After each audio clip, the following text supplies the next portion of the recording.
ये कॉर्नर की ओर हमारे साथ आईपीओ पर बात करने के लिए जुड़ गए हैं समही होटल्स के सीएमडी और सीईओ आशीष जाखनवाला साहब। आशीष जी, बहुत बहुत स्वागत आपका ईटी नाउ स्वदेश में। सबसे पहले तो अपनी कंपनी के बारे में बताइए, किस तरह का कामकाज है आपका, आपका बिजनेस मॉडल किस तरह का है? हमारे पास हम एक होटल ओनर हैं। 31 होटल हैं, 4,800 कमरे हैं। हमारा बिजनेस मॉडल है कि हम गेटवे सिटीज़, जो बड़े सिटीज़ इंडिया में जहाँ पे ऑफिस स्पेस और एयरलाइन का मार्केट साइज़ काफ़ी अच्छा है, वहाँ पे हम under performing, under managed hotels को आइडेंटिफाई करते हैं और उसके बाद हमारी एक्सपर्टीज़ है कि हम उन होटल्स में प्रोडक्ट को चेंज करके एक स्ट्रॉन्ग ब्रांड के साथ पार्टनरशिप करके उनकी परफॉर्मेंस में एक टर्न अराउंड लेके आते हैं। हमारा बेसिक बिजनेस मॉडल है under managed, under performing hotels को आइडेंटिफाई करना और उसके बाद प्रोडक्ट और ब्रांड चेंज करके उसकी परफॉर्मेंस में इम्प्रूवमेंट लाना।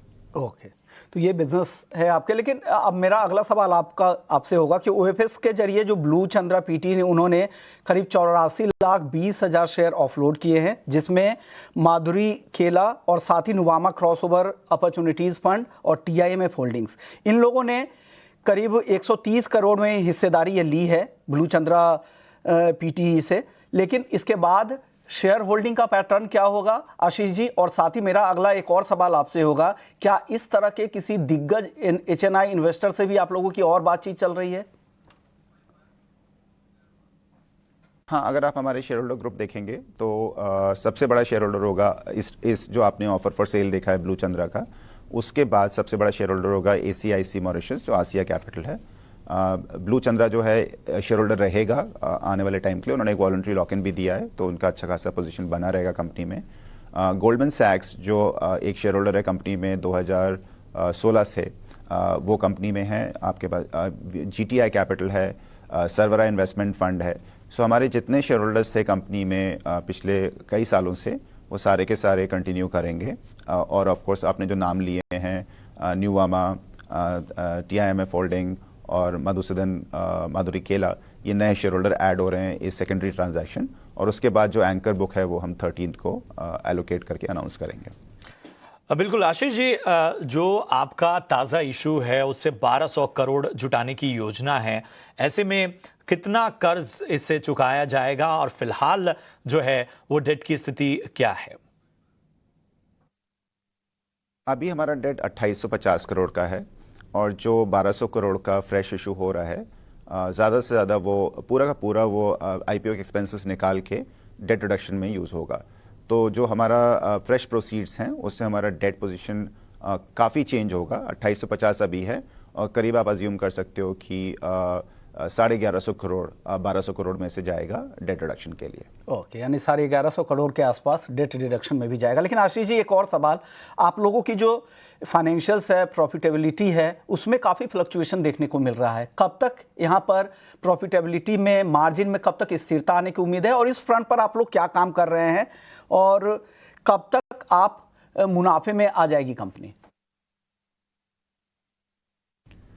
कब प्रॉफिटेबल टर्न हो सकते हैं वो हमारे लिए फ्यूचर गाइडेंस देना मुश्किल है। लेकिन पहला जो आपने क्वेश्चन मुझसे पूछा वोलेटिलिटी के बारे में, तो फाइनेंशियल ईयर 2022, 21 और 22 जो था, उसमें कोविड-19 का काफ़ी इम्पैक्ट था। आपको मालूम होगा कि होटल इंडस्ट्री एक उन 4-5 इंडस्ट्रीज में से है जिसमें कोविड-19 का सबसे ख़राब इम्पैक्ट हुआ था। तो जो आपको वोलेटिलिटी दिख रही है 21, 22 और 23 के फाइनेंशियल्स में, वो ज़्यादातर है कोविड-19 के इम्पैक्ट की वजह से। वो तो वोलेटिलिटी तो कोविड-19 की वजह से है।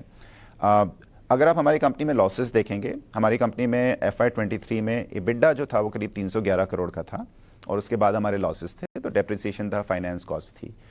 जो हम स्टेप्स ले रहे हैं, सबसे बड़ा स्टेप हमारा है कंपनी में जो डेट रिडक्शन है वो एक साथ करीब 1150 करोड़ का होगा। और जैसे ही वो 1150 करोड़ का डेट रिडक्शन होगा, आप देखेंगे उससे दो चीज़ें होंगी। एक तो डेट कम हो रहा है और दूसरा जो हम डेट पे कर रहे हैं वो उसमें से कुछ हाई कॉस्ट डेट है, तो कॉस्ट ऑफ डेट भी कम होगा। तो आप मान सकते हैं कि हमारा EBITDA काफ़ी अच्छा है, 311 करोड़ का था। हमने जो मार्केट में परफॉर्मेंस ग्रोथ देखी है वो काफ़ी अच्छी देखी है। क्वार्टर 1 से क्वार्टर 4 अगर आप देखेंगे FY23 में, तो ग्रोथ काफ़ी अच्छी थी। अगर उसका आप बैकड्रॉप लेते हैं और उसके साथ आप देखते हैं कि हमारा डेट रिडक्शन जो है एक साथ करीब 1150 करोड़ का होगा, तो कंपनी जो है वो एक प्रॉफिटेबल पाथ की तरफ मूव कर रही है। एग्जैक्टली कब होगी उसकी गाइडेंस देना हमारे लिए अभी उचित नहीं होगा। ओके, शुक्रिया आशीष आपने बताने के लिए कि क्या आप लोगों की योजनाएं हैं और इशू से जुटाई गई रकम से आप कहां कहां उसका इस्तेमाल करेंगे और कंपनी की आगे क्या तैयारी चल रही है। शुक्रिया एक बार फिर से आपका और ऑल द बेस्ट आपके इश्यूज के लिए।